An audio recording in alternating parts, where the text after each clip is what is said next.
Mesdames et messieurs, bonjour, bonsoir et bienvenue à un autre épisode de Sans restriction, avantage numérique. Pat Laprade, Anne-Sophie Betté, en duo cette semaine, Anne-So.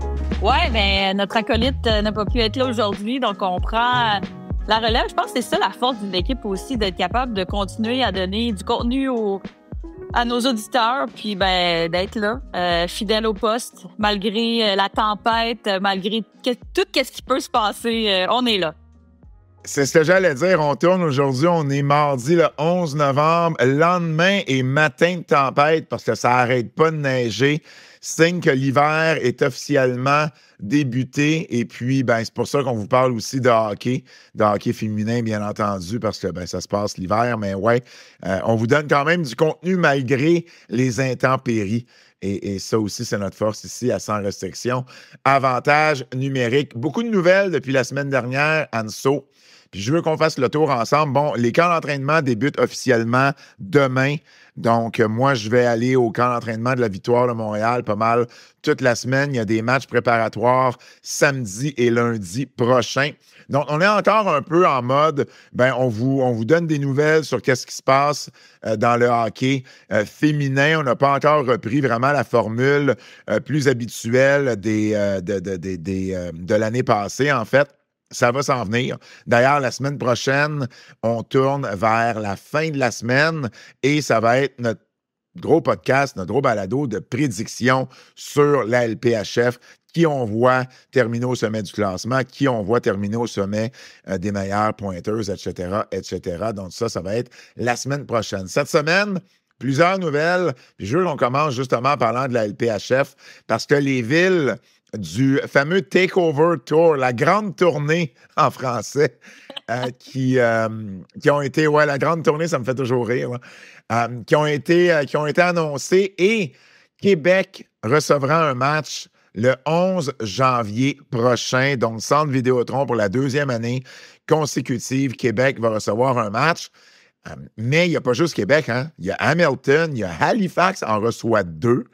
Edmonton, Calgary, il y a 6 matchs au Canada, 8 matchs au Canada, 8 matchs aux États-Unis, donc un total de 16 matchs cette année. Et plusieurs de ces villes-là vont recevoir un match à 2 reprises. Je l'ai mentionné, Halifax, Edmonton, Chicago, Détroit et Denver.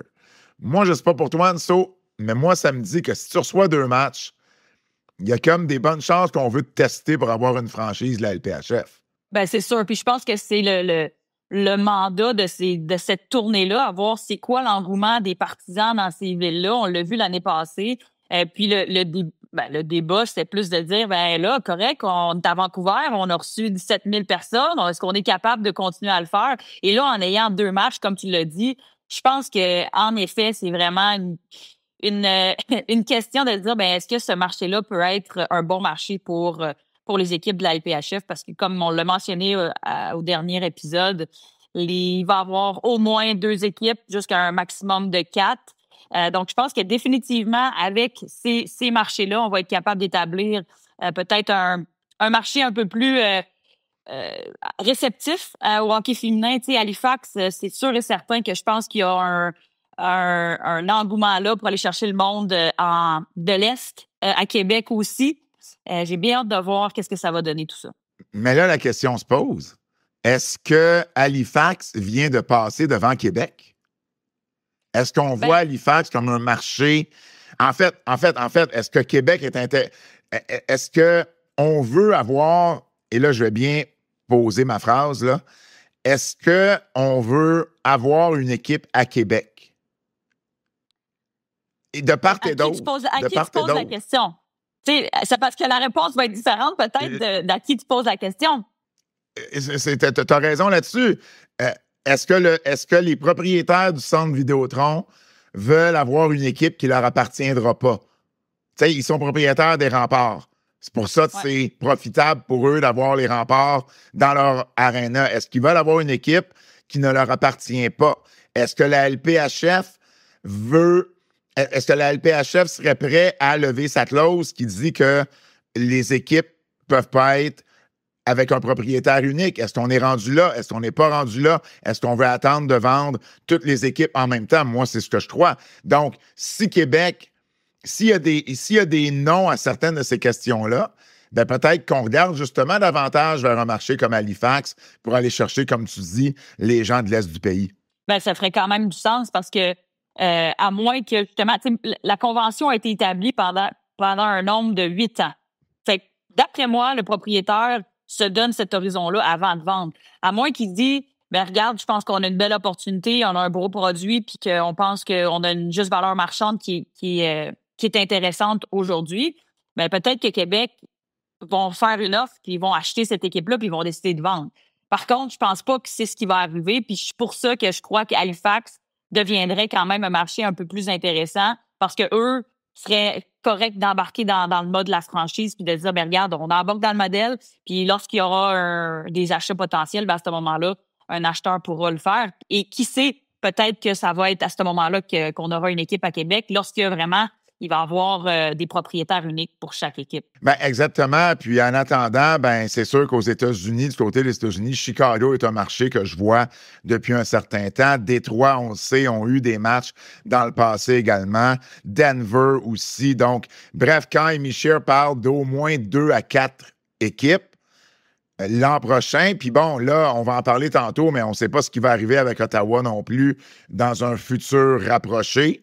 Donc, c'est sûr que il faut que la LPHF se donne des options. Il faut que la LPHF se donne des options. Il faut qu'ils testent des nouveaux marchés pour prendre les bonnes décisions par la suite. Et tout ça, ben, on le voit, là, 18 matchs, pas 18, 16 matchs dans le Takeover Tour. Donc, ça, c'est plus qu'il n'y en a jamais eu dans le passé. L'autre nouvelle, Anso, qui est sortie à travers les dates du Takeover Tour, c'est que là, il y avait 3 dates dans le calendrier de la victoire pour lesquelles on n'avait toujours pas d'aréna. On n'avait pas de date pour le 11 janvier, maintenant c'est réglé, c'est Québec. On n'avait pas de date pour le 28 mars, et puis ben, finalement, ça aussi c'est réglé. La victoire va être l'équipe hôte des Sirènes contre les Sirènes de New York, oui, à Détroit au Little Caesars Arena. Il reste une date. Une date où il y a un match à domicile pour la victoire qui n'est pas du tout, qui n'a pas d'aréna encore, et c'est le 27 décembre. Le 27 décembre, le Canadien de Montréal est à l'extérieur. Là. C'est son temps des fêtes en Floride. Ils jouent le 20 ici, puis ils reviennent là, plus tard en janvier. Il n'y a rien sur l'horaire du Centre Bell. Je veux dire, je ne mettrais peut-être pas ma maison là-dessus, mais je mettrais un bon 100$ que le 27 décembre, on va finir par annoncer qu'on s'en va au Centre Bell. Là. Ben, c'est sûr que ça, quand tu regardes la logique des années dernières où on a au moins eu un match au Centre Bell à chaque année, ben cette date-là, c'est la seule qui pourrait sensiblement fitter dans l'horaire de Montréal. Je pense que c'est toujours le fun pour les partisans aussi d'aller au Centre Bell, mais surtout pour les filles de jouer dans un amphithéâtre d'autant grande ampleur. Puis, tu sais, sans nécessairement enlever on va au Minnesota, on joue dans l'amphithéâtre du Wild, mais tu sais, pour les filles d'ici, de jouer dans l'amphithéâtre des Canadiens de Montréal, je trouve que c'est quand même une belle reconnaissance. Puis, je suis contente parce que les gens, ils viennent. Là, ma question, c'est de dire, bon, ben, est-ce que les gens vont être partis à l'extérieur durant le temps des fêtes, entre Noël, jour de l'an? Est-ce qu'on aura moins de personnes qui vont être présentes? Ou au contraire, on va dire, ben regarde, voici le cadeau de Noël. On achète beaucoup de billets puis on va voir la victoire. Mais définitivement, il va falloir qu'on statue sur cette date-là pour être capable d'enclencher la vente de billets puis de bien le préparer parce que veux pas, c'est dans un mois et demi environ. Ça arrive quand même assez vite. Ben oui, exactement. Ça peut faire un excellent cadeau de Noël, comme tu le mentionnes. Par contre, il faut que les billets deviennent en vente rapidement parce que les cadeaux de Noël, ça commence déjà. Il y a déjà des gens qui ont acheté leur cadeau de Noël. Et puis, le 27 décembre, c'est un samedi. Donc, c'est sûr qu'en plus, c'est parfait pour famille, pour les plus jeunes également.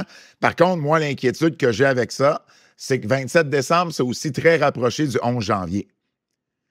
Et je me dis à quel point et je ne sais pas à quel point aussi on le sait du côté de la Ligue ou de la Victoire, d'où viennent les spectateurs, mais je trouve ça quand même rapproché à quoi 15 jours de distance, Montréal, Centre Bell, Québec, Centre Vidéotron.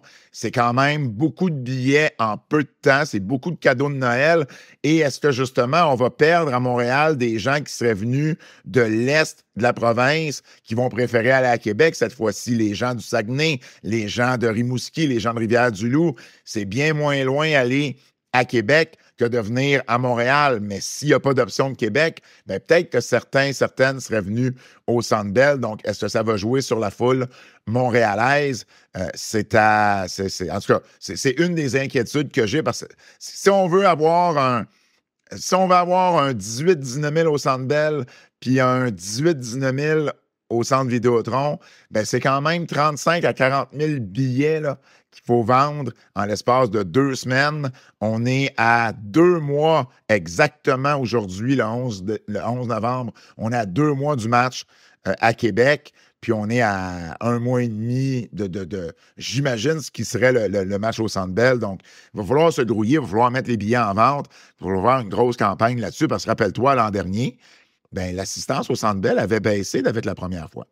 Oui, puis tu sais, c'est sûr que même si, en fait, le but, puis je connais pas les coûts pour ouvrir un Centre Bell versus Place Bell, mais quand tantôt t'en as glissé un mot, puis on va en reparler, mais tu sais, quand on regarde une équipe comme Ottawa qui perd beaucoup de personnes dans dans les estrades, ben est-ce que même si on a un 15 000 pour être au Centre Bell, ben on serait content parce que on le sait qu'à Place Bell, on a seulement un maximum de, c'est combien, 10 000 là, qu'on peut remplir la Place Bell? Donc, tu sais, déjà là, tu vas te chercher quand même 5 000 partisans de plus. La Mais Place c'est de Bell, voir oui. les coûts la Place Bell, c'est de voir les coûts d'opération, tu sais, combien ça coûte ouvrir un Centre Bell versus Place Bell, puis d'être capable d'aller pallier au manque de revenus que Ottawa va sensiblement nous rapporter à la Ligue. Toujours avec la LPHF, on a finalement, on vous en parlait la semaine dernière, qu'il y avait des noms et des logos qui étaient pour être annoncés du côté de Vancouver et Seattle. Et ça a été fait. Le torrent de Seattle, comme je vous l'avais mentionné la semaine dernière, ça avait leaké sur le site web de la Ligue. Et du côté de Vancouver, ce sont les Golden Eyes de Vancouver. Je ne sais pas si James Bond va être présent au match d'ouverture, mais les Golden Eyes, j'aime beaucoup. Personnellement, j'ai souvent été critique des noms, des logos et tout ça. Personnellement, le logo des Golden Eyes est vraiment, vraiment beau. J'aime les couleurs, j'aime le nom, c'est différent. C'est un oiseau, d'ailleurs, qu'on retrouve beaucoup à Vancouver. Le torrent, évidemment, je vous l'ai expliqué la semaine dernière, c'est en lien, entre autres, avec les nombreux cours d'eau et les fameuses pluies à Seattle. D'ailleurs, si vous avez la chance d'aller voir sur le web, je ne sais pas si tu as vu, Anso, parce qu'à Vancouver, c'est la seule équipe de la Ligue qui est le principal locataire de son aréna, ce qui fait en sorte qu'on a déjà mis le logo des Golden Eyes en plein milieu de la patinoire. C'est vraiment splendide. En tout cas, moi, j'ai un gros coup de cœur pour ce logo-là.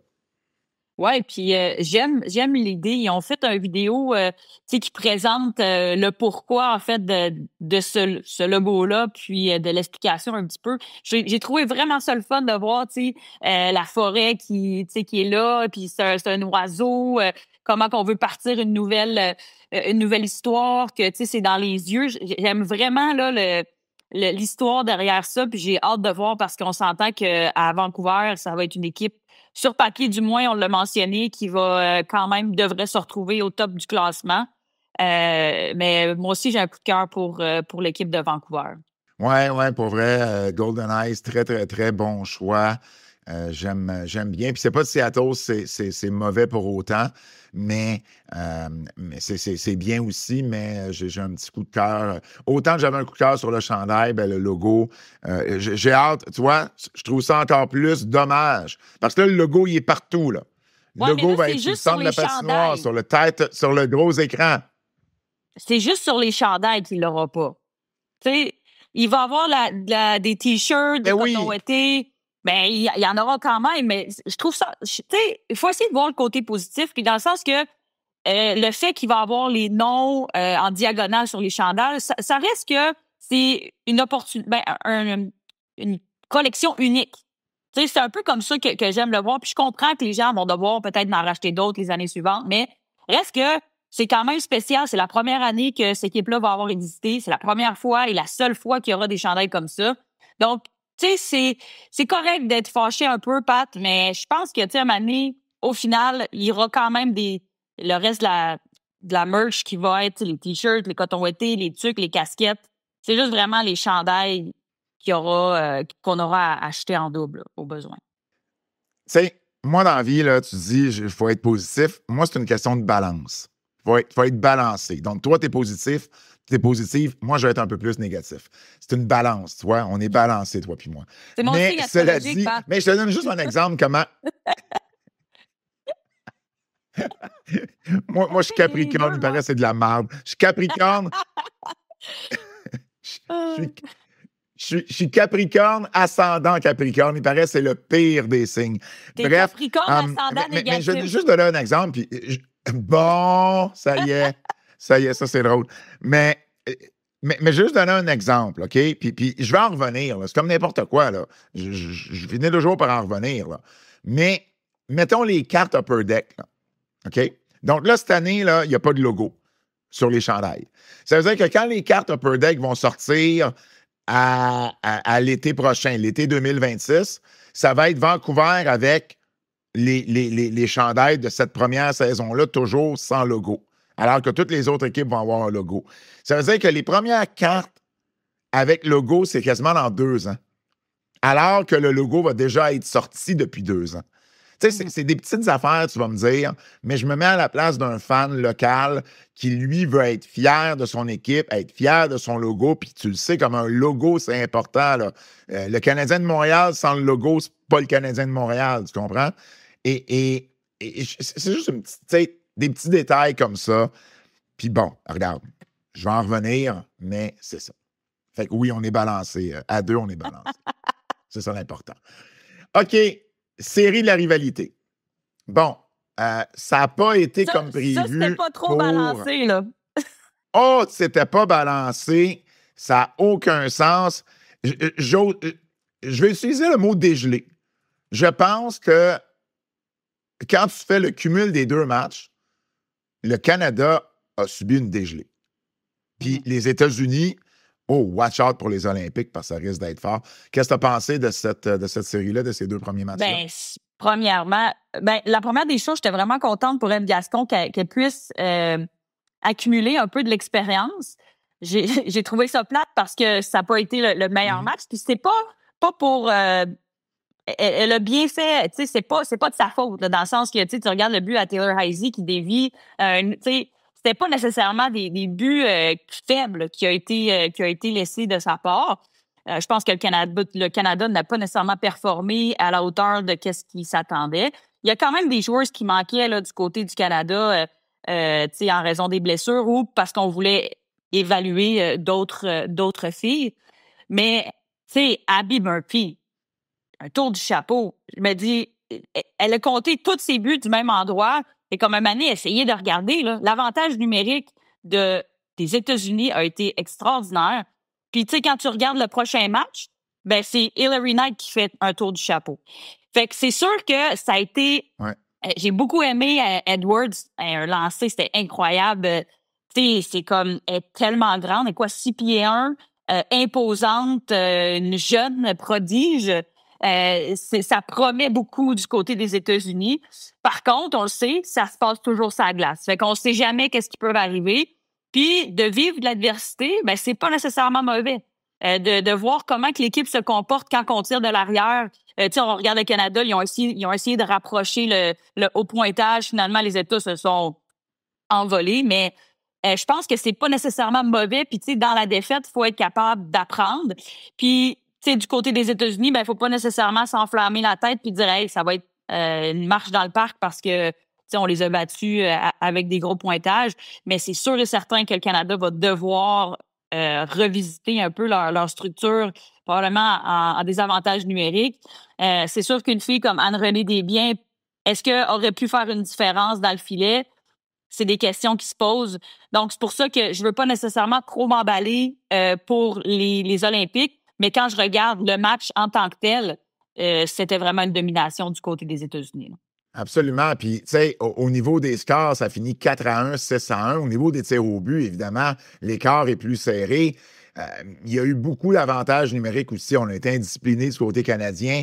Les Américaines en ont profité. C'est quoi? 2-5 le premier match, 2-4 le deuxième match. Puis moi, ce que j'ai surtout retenu, c'est bon, oui, Larry Knight a 3 buts le deuxième match, puis je pense que Taylor Heise a 4 points lors du premier match. Mais ce sont les jeunes qui ont été là. Tu as mentionné Abby Murphy, tour du chapeau, elle joue dans la NCAA.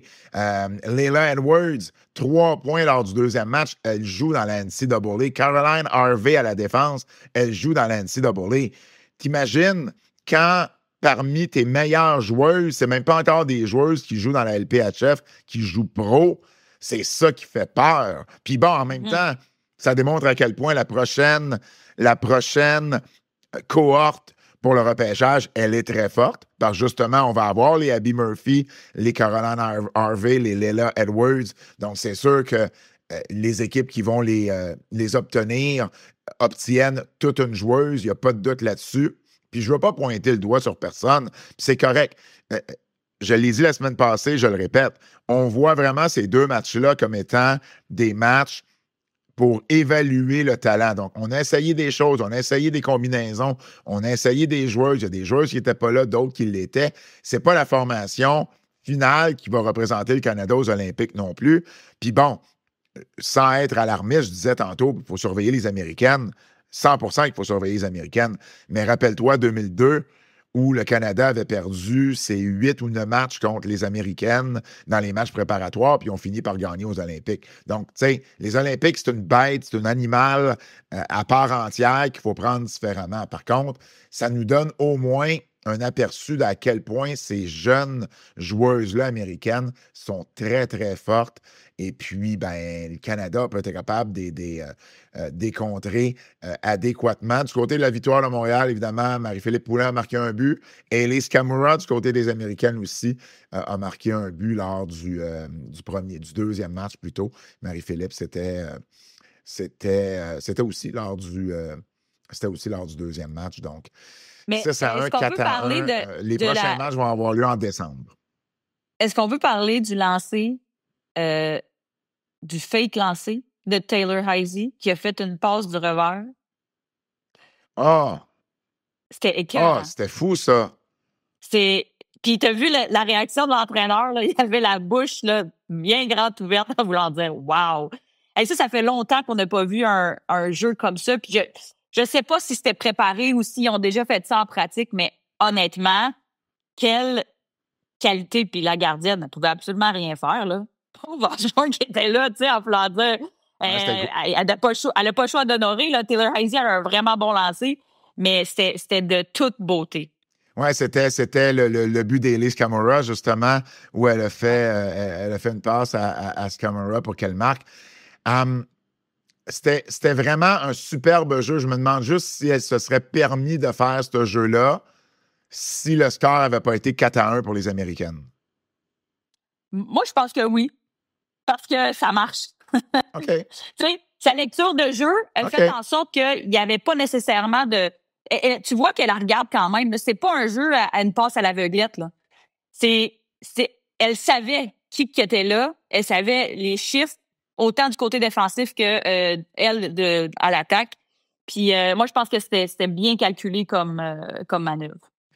Ben écoute, ça va être à suivre, série de la rivalité qui se poursuit au mois de décembre, lorsqu'on va avoir une semaine de pause internationale du côté de la LPHF. Le tout va se dérouler à Edmonton, donc le camp d'entraînement, donc le bloc de camp d'entraînement d'Équipe Canada va se faire au complet à Edmonton, donc ça, c'est avantageux pour elle. Et puis, on va jouer 2 autres matchs. Je pense que c'est Edmonton et Calgary du côté de la série de la rivalité. Ça va être les 2 derniers matchs de cette série. Et puis, évidemment, ben, après ça, ça va être les Olympiques qui vont arriver quand même assez vite là, au début du mois de février, mais ça va être à surveiller tout ça.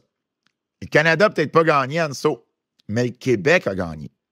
Ben ouais. Le Québec a eu une maudite belle victoire a gagné une victoire historique chez les moins de 18 ans, alors qu'ils ont battu l'Atlantique. Puis, avant de t'entendre là-dessus, juste expliquer aux gens, ça fait 15 éditions officielles de ce tournoi-là. Il y a beaucoup de gens qui m'ont écrit, là, parce que j'ai beaucoup écrit là-dessus. On dit victoire historique, on dit première victoire du Québec parce que en 1997, lorsque le Québec a gagné chez les moins de 18 ans, ce n'était pas un tournoi reconnu par Hockey Canada. Ce n'est pas un tournoi officiel. Il y en a eu 2 comme ça. 93 à Montréal, le tout premier. 97, le deuxième, mais les 2 n'étaient pas reconnus par Hockey Canada. C'est en 2001 qu'on a commencé à reconnaître cette catégorie-là, ce tournoi-là, national, donc pan-canadien des moins de 18 ans. Puis il y en a eu 15 éditions depuis. C'était pas les années olympiques, il n'y en a pas. Il y a eu la pandémie, bref. Durant ces 15 éditions-là, c'est une équipe de l'Ontario qui a unilatéralement gagné 15 médailles d'or. Il y a 2 équipes de l'Ontario. L'Ontario rouge en a gagné 14, l'Ontario bleu en a gagné 1. Le Québec a des médailles de bronze, des médailles d'argent, entre autres, lors des 2 dernières années. Et là, pour la première fois, non seulement c'est le Québec qui gagne l'or, mais l'Ontario n'était même pas en finale. Ouais. C'est l'Atlantique. Kim était sûrement fière d'ailleurs de voir... certains, parce que justement, c'est le Québec qui a battu l'Atlantique en finale pour remporter la médaille d'or. As-tu la chance, toi, de représenter le Québec? Je sais que tu as représenté le Canada à certaines compétitions. As-tu représenté le Québec également dans d'autres? Oui, au championnat canadien, c'était en 2005. Nous, c'était à Vancouver, à Salmon Arm, ça s'appelait. Puis effectivement, on a perdu contre Ontario Rouge en finale. Tu sais, t'avais des filles comme Megan Augusta qui étaient de l'autre côté. Tu te dis, aïe, aïe, aujourd'hui, tu regardes avec un recul, t'es comme, ouais, OK, il y avait une bonne équipe. Puis, tu sais, même si on recule, tu dis, dans les 2 dernières années, l'équipe Québec avait gagné, je veux dire, on terminé 2e avec la médaille d'argent. Même si on recule un petit peu plus loin, je pense qu'il y a une année qu'on avait terminé 5e. On ne s'était même pas classé pour la ronde des médailles. Puis, je trouve que depuis ce moment-là, on dirait que le Québec a quand même poussé au niveau de la performance puis de la croissance aussi des jeunes. Puis, c'est ce que je remarque, c'est que, tu sais, on fait... Il y a des gens qui coachent dans les sports-études. Tu sais, nous autres, on en coach dans les sports-études, puis on voit vraiment cette progression-là. Tu sais, on parlait des Angélie Jobin, des Catherine Proulx, toutes des filles qui sont venues dans le sport-études, puis je veux pas dire que c'est à cause de nous, là, c'est pas ça du tout, mais c'est juste que je trouve que le développement du hockey féminin dans les 10 dernières années, c'est vraiment accentué. Puis on trouve que en date d'aujourd'hui, tu vois qu'on a une équipe comme Anaïs Leproron qui était dans cette équipe-là qui a gagné. Loélie Lachapelle qui a fait partie de notre programme aussi. Madison Lévesque qu'on a coaché au tournoi Pee-Wee de Québec. Donc, tu sais, Caroline Ouellette qui a cette formation-là du tournoi Pee-Wee de Québec, des filles qui jouent ensemble, un niveau compétitif élevé. Et tout ça, quand on met toutes ces pièces de morceaux-là ensemble, ça fait en sorte qu'on se retrouve avec une équipe aujourd'hui qui, le Québec, a battu, en fait, ont gagné l'or pour la première fois. Et c'est pleinement mérité. Puis, tu sais, que dire de Rosalie Tremblay qui a été extraordinaire joueuse du tournoi.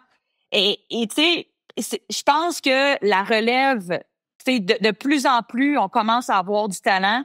Puis la grosse question derrière tout ça, quand que je regardais un de tes articles, Pat, tu disais, bon, Madison Lévesque s'en va à Clarkson. Loélie Lachapelle s'en va à Boston.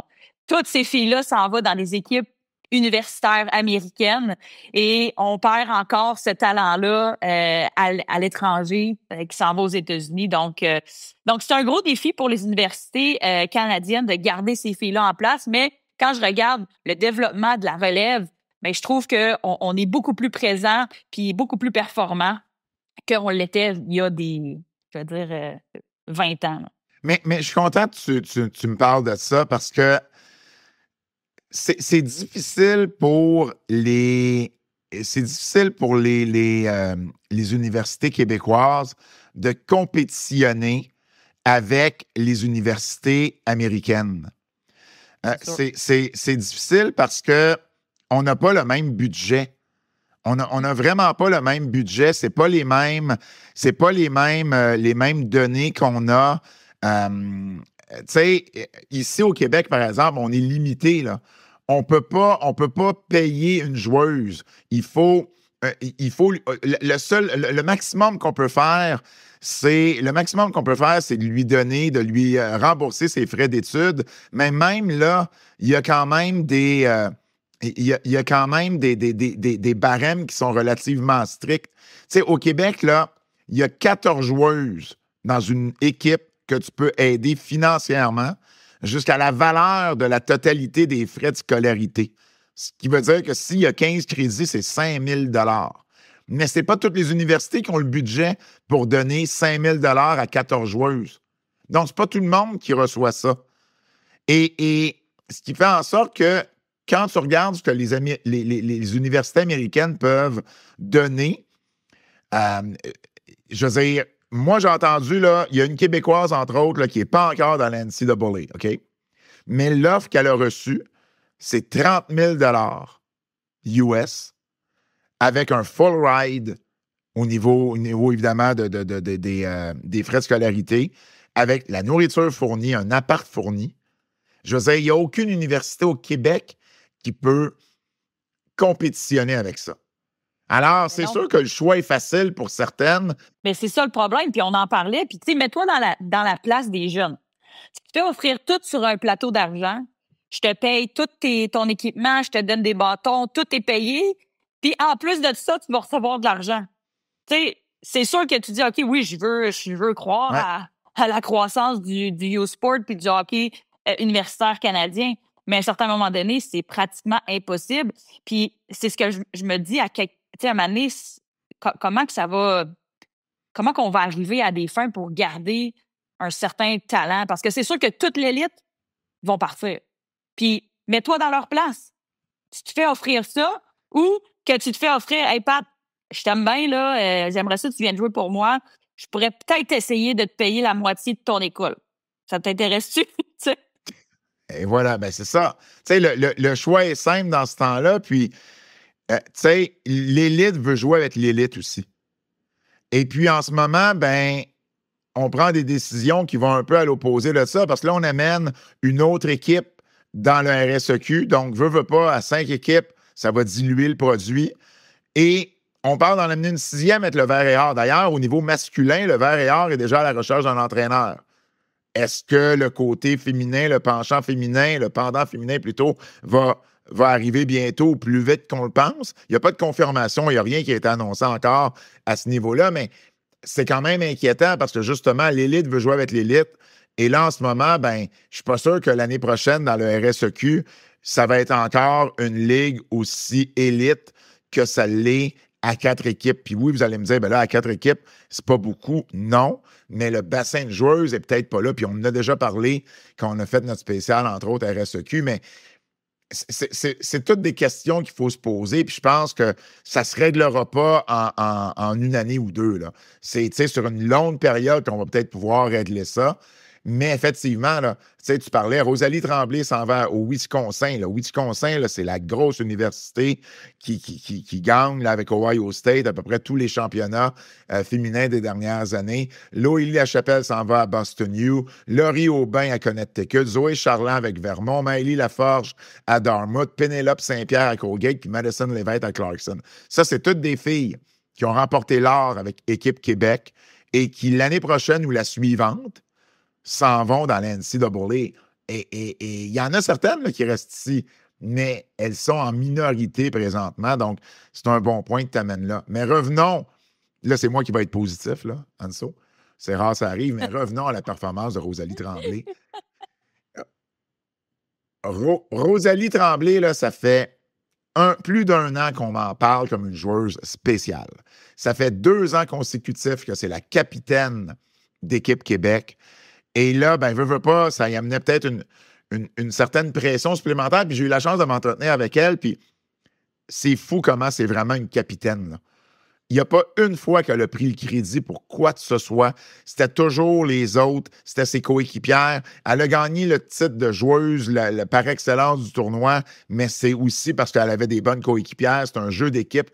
J'ai adoré ma discussion avec elle.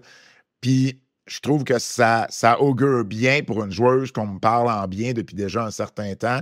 Elle a fini avec 9 points. Puis plus que ça, là, tu le sais, moi, je suis un gars de stats, hein, fait que j'ai été voir. Elle a 17 points durant ses 3 années au championnat des moins de 18 ans. C'est le 4e rang de tous les temps chez les Canadiennes. Pas chez les Québécoises, chez les Canadiennes. Bon, évidemment, tu as Marie-Philippe Poulin qui en avait eu 30. T'as-tu connu une Audrey Cournoyer? Ouais. C'est un nom Ouais. qui me disait moins quelque chose quand je faisais ma recherche. Ouais, OK. mais elle a joué Audrey avec Cournoyer en a au eu 18. Minnesota du Lutte. Ah, Ouais. OK. Puis c'est drôle. Ben, elle Et joue puis, avec Jimmy Lee Marie-Philippe aussi. Rattray aussi, qui avait eu 18 points. Ça aide toujours de jouer sur le même trio que Marie-Philippe. Bref, Mais elle a Audrey, fini honnêtement, c'est une bonne fille, là. c'est 11 buts. C'est 11 buts. C'est le 2e rang de tous les temps. Derrière Mélodie Daou, Audrey Cournoyer puis Marie-Philippe Poulin. C'est quand même... Tu regardes ça, là, bon, Audrey Cournoyer, évidemment, la Ligue professionnelle est peut-être arrivée un peu trop tard pour elle, mais Jamie Lee Rattray, Marie-Philippe Poulin, Mélodie Daou, c'est quand même pas des joueuses qui ont rien fait dans leur carrière, au contraire. Alors, de voir une Rosalie Tremblay être dans les mêmes discussions statistiquement parlant que ces joueuses-là, c'est quand même assez exceptionnel. Et puis, elle a vraiment eu tout un tournoi. Loélie Lachapelle également, qui a eu un bon tournoi au niveau statistique. Ça a été une grosse... un gros tournoi, ça a été... un tournoi presque parfait. En fait, l'équipe a gagné une seule victoire en prolongation. Le reste, ça a tout été des victoires en temps réglementaire. Puis au final, elles ont battu l'Atlantique 3-1 samedi pour remporter la médaille d'or. Très, très drôle. Lorsque j'ai parlé à Rosalie et à Loélie, les deux m'ont dit, puis là, on est une quinzaine d'heures après la victoire, les deux avaient encore leur médaille autour du cou. Ça m'a beaucoup fait rire. Ben, tu vois à quel point ils sont fiers. Hein? Puis le travail accompli aussi, tu sais, c'est quand même, pour eux, la plus grosse compétition qu'ils auront probablement à jouer. Peut-être pas Rosalie, parce qu'elle a fait, je pense, des camps avec l'équipe nationale. Mais, tu sais, c'est un gros tournoi pour des jeunes de moins de 18 ans qui, tu sais, tu travailles fort. C'est comme la première fois que tu dis, OK, ben, réellement, là, l'équipe est en avant de moi. Là. C'est pas un petit club école où tu as 5 joueurs qui dominent. Non, c'est vraiment, tu comprends le fait que l'équipe puis le logo pour lequel tu joues est plus grand que toi. Puis quand tu es capable de comprendre ça en tant qu'athlète, dans une équipe, parce que c'est sûr que si tu dis c'est à cause de moi, puis tu sais, Rosalie le bien vulgarisé, dans le sens que c'est vrai, oui, c'est elle qui a marqué des buts, mais la passe avant ou le jeu bloqué ou la passe du défenseur qui est en arrière, qui est pas nécessairement sur la feuille de pointage, mais qu'au final fait une grosse différence. Un tir bloqué pour manquer, qui bloque un filet désert, ça paraît pas sur la feuille de pointage. Mais c'est toutes ces choses-là qui font en sorte que tu grandis en tant qu'équipe. Puis je pense que ces filles-là, avec ce tournoi-là, ont compris l'importance de ça. Puis c'est juste de dire, Kim, c'est la première fois qu'on gagne un tournoi, un championnat canadien de la sorte. Tu sais, c'est quand même le fun. Puis je me rappelle, nous autres aussi, quand on avait gagné à McGill notre premier championnat, on l'avait autour de notre cou, notre médaille, puis c'était comme, peu importe qu'est-ce que les gens nous disaient, ouais, mais c'est pas grave, on a gagné. La madame de l'hôtel vient nous voir, vous êtes trop bruyant. Ouais, mais c'est pas grave, on vient de gagner. Mais tu parlais du Rosalie Tremblay avec l'équipe canadienne. Dans le fond, tu vois, ça, c'est l'autre. Ça, c'est la suite que j'ai hâte de voir. Parce que rappelle-toi toutes les discussions qu'il y a eu depuis l'année passée sur le peu de présence québécoise dans les équipes canadiennes, et ça, à tous les niveaux, de tous les âges. Regarde juste avec la série de la rivalité, il y a 3 Québécoises dans l'équipe.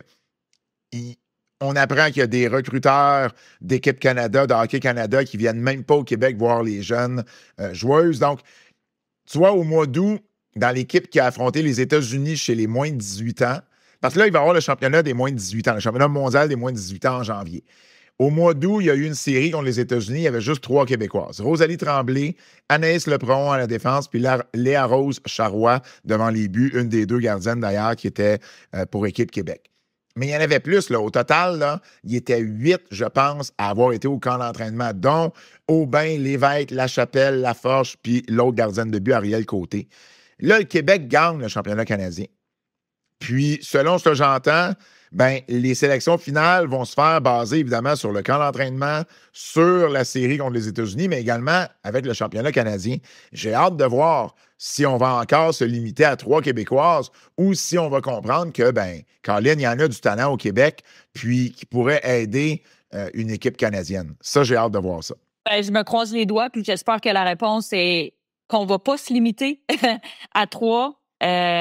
Définitivement, si ces filles-là ont gagné, peut-être même voir une fille de l'Atlantique. C'est l'équipe Atlantique qui ont battu Ontario Rouge. Oui, non, absolument. D'ailleurs, la meilleure joueuse de défense, si je ne me trompe pas, elle vient de l'Atlantique.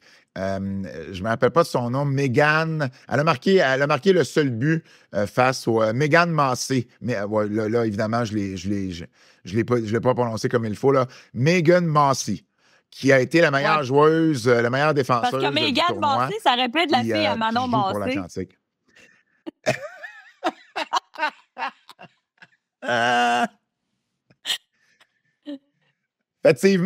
Effectivement, je l'ai débaptisé un peu avec Mégane Massé. Ça venait avec un accent circonflexe, Massé. Je suis désolé pour tous les Massé du Québec. Bref, c'est M-O-S-S-E-Y. C'est Mégane Massé. Massé. Je suis même pas sûr. Tu vois, je vais pratiquer mon Massé par le temps qu'elle arrive dans la LPHF. Mais bref, oui, j'ai hâte de voir ce que l'Atlantique va produire, mais surtout, évidemment, le Québec. Puis, croyez-moi, si on a encore juste 3 Québécoises, il y a une montée de lait qui va venir avec ça. 2 derniers sujets avant qu'on termine l'épisode de cette semaine, Anso. Il faut parler d'Ottawa. Parce que là, Ottawa, ça va pas bien. Ottawa, bon, j'essaie d'expliquer ça pour les gens rapidement. On a un projet à Ottawa de construire un nouvel amphithéâtre qui s'appelle Lansdowne 2.0. Et puis, le nouvel aréna aurait environ 3000 sièges de moins que l'aréna qu'on utilise en ce moment du côté de la Charge d'Ottawa et des 67 d'Ottawa. Le problème avec ça, c'est que la moyenne des matchs, donc on passerait d'un aréna d'à peu près 8500 personnes à un aréna d'environ 5850. C'est ça, 5850. Alors que on attire en moyenne à Ottawa pour la Charge en semaine 5775 et le week-end 8348. C'est beaucoup plus, c'est quasiment 2500 de plus que ce que contiendrait le nouvel amphithéâtre. Et il y a eu un vote là-dessus, et malgré toutes les doléances qu'il y a eu, la LPHF a été représentée, Amy Sheard, Jenna Efford était là, ça a été approuvé 15 contre 10. Et là, ben, on va avoir une décision à prendre dans quelques années parce que du côté de la LPHF, selon ce que Amy Sheard dit, elle a retourné les chiffres autant comme autant. Il n'y a pas moyen de rendre Ottawa rentable dans un aréna avec aussi peu de sièges. Et ce qui est de valeur là-dedans, puis c'est un peu le message qu'on lançait du côté d'Ottawa, puis je veux t'entendre là-dessus après, c'est, il y a un message qui est passé sur les réseaux sociaux, ça disait pendant des années, les arénas étaient construites autour des horaires des hommes et pour les équipes d'hommes. Puis les femmes avaient les restants des plages horaires. Tu le sais, toi-même, tu as pratiqué tard le soir dans les autres ligues qu'il y a eu avant la LPHF. Et là, au moment où le hockey féminin commence à prendre sa place et devient de plus en plus gros, la ville pense plus petit. Et pendant des années, les villes ont bâti des arénas qui étaient trop grosses pour le hockey féminin, mais juste correct pour les hommes. Puis là, ben, la ville d'Ottawa en planifie une qui est trop petite pour les femmes, mais encore une fois, juste correct pour les hommes, parce que les 67 d'Ottawa n'attirent pas ce que la Charge d'Ottawa attire dans cette aréna-là sur une base par match. Et puis Ottawa avait la chance de le changer, puis ils ne l'ont pas fait. Je sais que tu as lu là-dessus. Qu'est-ce que tu as pensé de tout ça? Première des choses, nous, il y a eu un certain moment donné où, avec le hockey féminin, on pratiquait sur des demi-glaces. Puis ça, j'étais dans le junior, là. On n'avait même pas la possibilité d'avoir une pleine glace. Tu sais, à quel point que le hockey féminin était mis de côté, là. Tu sais, tantôt, quand je te disais l'évolution du hockey féminin dans les 10 dernières années, ben, tu sais, c'est quand même ça. Moi, ce que je trouve plate, c'est que, justement, tu sais, on avait de quoi qui était correct. Tu sais, pourquoi essayer de tout changer? Je trouve ça vraiment dommage parce que là, on se retrouve avec une problématique autant pour Ottawa que New York. On en a parlé aussi, New York sont aussi déficitaires. C'est très difficile d'être capable d'attirer des foules. Puis là, on a deux équipes qui se retrouvent avec un petit peu plus de difficultés, pas parce qu'Ottawa n'est pas capable d'attirer les gens, mais parce que l'amphithéâtre ne permet pas la capacité que la charge est capable d'avoir. Donc, moi, mon questionnement, c'est que est-ce que Ottawa va être relocalisé dans un autre endroit? Tu sais, est-ce qu'on envoie Ottawa ailleurs, puis est-ce que New York, on va le laisser là parce qu'on le sait que si c'est une équipe professionnelle, malgré le fait qu'ils sont bourrés d'équipes sportives, on doit avoir une équipe professionnelle là-bas. Donc, mon questionnement, c'est de dire, ben, tant qu'à perdre des millions, est-ce qu'on va juste relocaliser Ottawa? Puis, tu sais, il y avait, je me souviens même pas c'était quoi l'équipe d'Ottawa dans le temps, là. Il y en avait une équipe, là. Mais après ça, quand la Ligue canadienne est arrivée, Ottawa n'avait plus d'équipe. Tu sais, on avait Calgary, il y avait des équipes à Toronto, on avait Montréal. Puis ce que je trouve fou, c'est que Ottawa ont été capables de faire leur chemin puis d'attirer des foules dans une équipe qui n'existait pas vraiment. Tu sais, on regarde à Montréal, ben il y a eu les Stars, il y a eu les Canadiennes. Tu sais, on était capable d'établir un fanbase versus à Ottawa. Il n'y avait pas vraiment... Tu sais, il y en a eu une équipe, là, je pense que c'était comme les Barracuda ou quelque chose de même. Mais bref, ça faisait des années. Puis, tu sais, de voir cette évolution-là un peu dépérir, je trouve ça trop désolant pour les filles. Puis pour les fans aussi, parce que, tu sais, la seule façon de faire, ça va être quoi? Si on veut être capable de rentabiliser, ben, ça va être d'augmenter les billets. Puis c'est pas nécessairement l'avenue logique pour la Ligue. Donc, je crois que Ottawa devra être relocalisé si on veut continuer d'exister, là. Il y a quelques petites infos supplémentaires que je veux donner par rapport à ça, par rapport à ce que tu as dit. Dans le fond, l'aréna a besoin d'être changé. Là. Ottawa, l'aréna où ils sont en ce moment est vraiment vieillotte et puis on a vraiment besoin d'avoir une nouvelle aréna. Là. Ça, il n'y a pas de doute là-dessus. Par contre, on est obligé de faire une aréna plus petite? C'est là que le questionnement est. Maintenant, la Ville d'Ottawa parle d'une capacité de 6600. Je vous ai parlé de 5850 tantôt, ça, c'est le nombre de sièges. Et c'est là-dessus que la LPHF a focusé. Parce que dans le 6600, le reste, la différence là, des 800 quelques sièges, 750 sièges, c'est du standing room. Mais le standing room, être debout, là, c'est pas nécessairement l'idéal pour les familles. C'est pas nécessairement l'idéal pour les fans plus âgés. Puis, selon les plans, dans le 750 de plus, c'était genre du standing room, mais à 2 rangées de profond. Tu comprends? Donc, t'es même pas genre... T'es pas le premier à voir, t'es en arrière de quelqu'un qui est déjà debout devant toi. Donc, il n'y a rien... Donc, c'est pour ça qu'on ne l'a pas considéré du côté de la LPHF, parce qu'on ne voit pas ces billets-là se vendre pour le produit qu'on a à offrir. L'autre chose qui est décevante, c'est que le maire d'Ottawa, Mark Sutcliffe, non seulement il a menti dans certaines de ses allocutions sur à quel moment la LPHF a communiqué avec la Ville, puis à quel moment il a commencé à avoir des doléances de fait.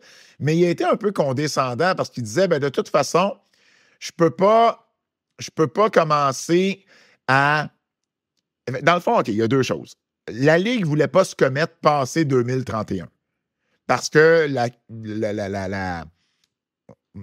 convention collective se termine en 2031. Puis la Ligue ne voulait pas se commettre passer ça. Par contre, en même temps, si on se rend jusqu'en 2031, tout devrait être correct pour la suite. Tu comprends? Je n'ai pas l'impression que passer... C'est les premières années qui sont névralgiques. C'est plus rendu dans 6 ans à la 8 ou 9e année de la Ligue. Maintenant,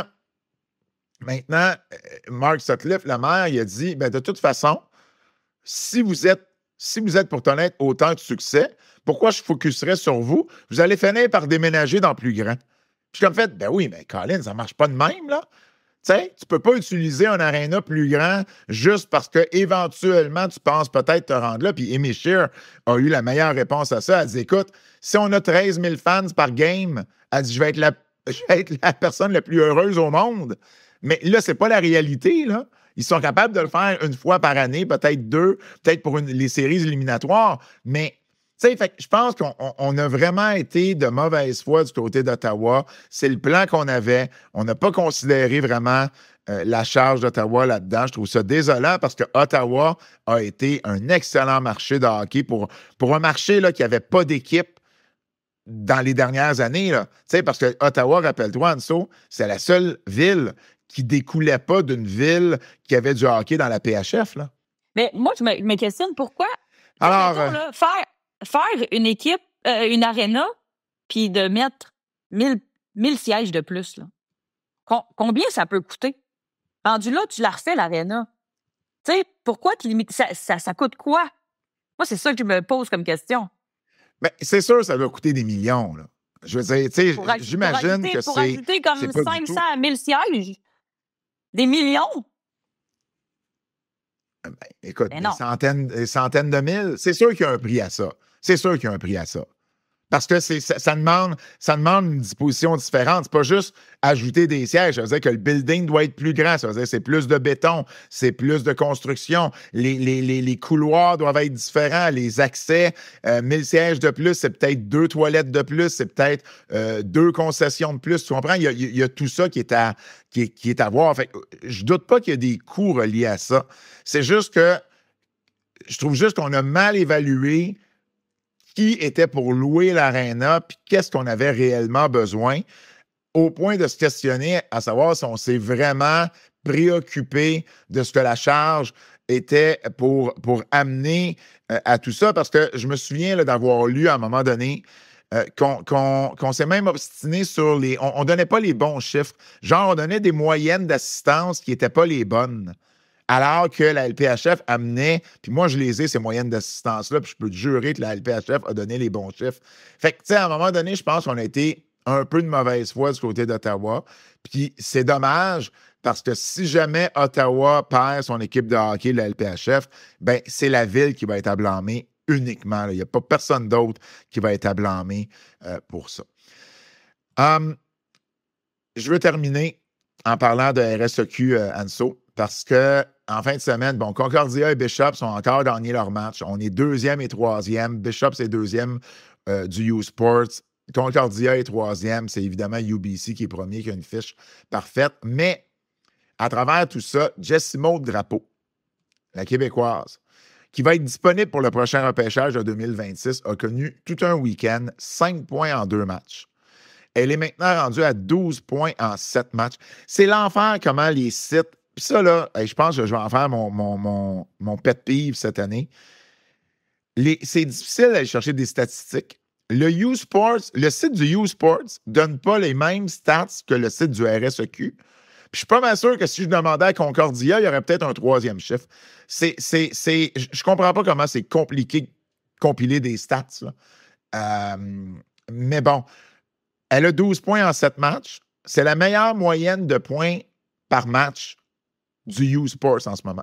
Elle est 3e meilleure pointeuse au niveau canadien. Elle a juste 7 matchs. Les meneuses ont 11 matchs de jouer. Elle a vraiment un excellent début de saison. Puis, à travers tout ça, puis je vais faire un beau lien avec toi, Anso, elle a marqué son 100e point en carrière dans le RSEQ.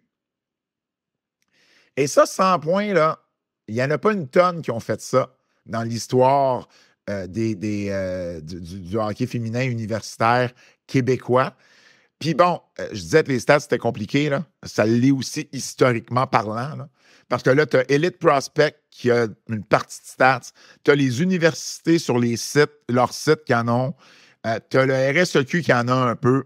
C'est compliqué d'aller chercher des stats. Puis souvent, ce qu'on nous donne, c'est des stats globales. Ça inclut les séries, ça inclut les matchs, ça inclut tous les matchs qui ont été joués. Mais juste en saison régulière, 100 points, là, de ce que j'ai pu répertorier. Katia Clément-Hydra, Mélodie Daou, Leslie Hose, Cathy Chartrand, Gabrielle Davidson, Vanessa Davidson et, je ne sais pas si vous les connaissez, une certaine Anne-Sophie Betté. avec McGill, ont atteint ce statut-là.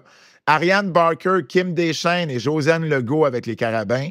Et puis Mélodie Bouchard avec les GGs d'Ottawa du temps qu'ils étaient dans le RSEQ. Et Émilie Lavoie l'a obtenu au dernier match l'an passé avec Concordia.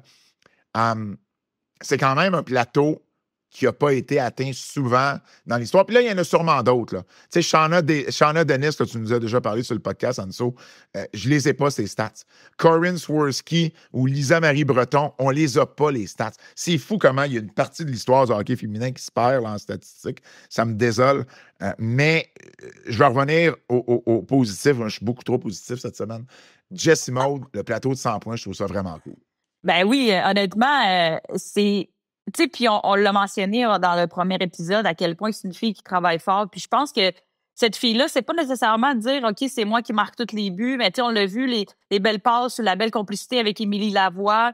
Tu sais, c'est une fille d'équipe qui travaille fort. Puis je le sais qu'à travers les dernières années, elle a travaillé beaucoup aussi sur son lancer, aller dans des cliniques de gardien de but pour justement développer ses habiletés, travailler dans des camps d'entraînement l'été.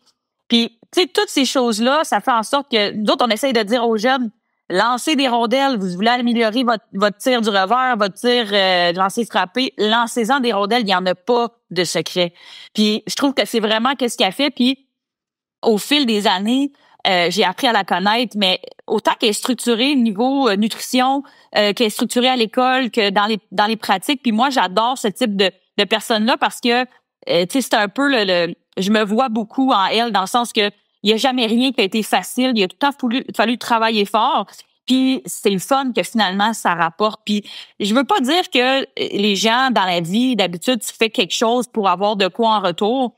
Mais que quand tu fais le travail puis que t'aimes qu'est-ce que tu fais puis qu'au final t'es récompensé par tes bonnes actions, ben crime, c'est le fun. Puis de souligner ces choses-là, comme tu l'as dit, c'est pas tout le monde qui a réussi à faire ces records-là, puis c'est vraiment mérité. Puis encore une fois, tu sais, il faut se rappeler qu'elle est retournée avec Concordia cette année. Elle aurait pu aller dans LPHF, mais elle a décidé de retourner parce que c'était justement, elle a pas fini comme elle voulait, mais là, en tout cas, je pense qu'elle a commencé comme elle voulait. Oui. Très, très bon début de saison du côté de Jessie Maude Drapeau et aussi, bien évidemment, de Concordia. Émilie Lucie aussi en fin de semaine qui a eu 5 points. Du côté des Gators, Santerre s'est mis en marche. Les gros canons ont vraiment produit là, en fin de semaine dernière. Sandrine Chouinard, la joueuse de première année, également 4 points. Santerre, 4 points. Noémie Fontaine également. Daphné Boutin, 3. Ça a été là, une grosse fin de semaine pour ces joueuses élites-là dans leurs équipes respectives. Écoute, Anso, vous avez déjà le tour de ce qu'on avait à se jaser cette semaine. Toujours agréable. On se retrouve, nous, la semaine prochaine, plus vers la fin de la semaine, tout juste pour le début de la saison de la LPHF. On vous rappelle le début de la saison qui va débuter le 21 novembre prochain. Le premier match de la victoire, c'est le 23 et le premier match à domicile, c'est le 25 novembre. J'y serai d'ailleurs à la Place Belle. Alors, on fait nos prédictions de l'année dans la LPHF lors de du prochain épisode. Au nom d'Anne-Sophie Betté, mon nom est Pat Laprade. Je vous remercie d'avoir été là et on se dit à la semaine prochaine. C'est un rendez-vous.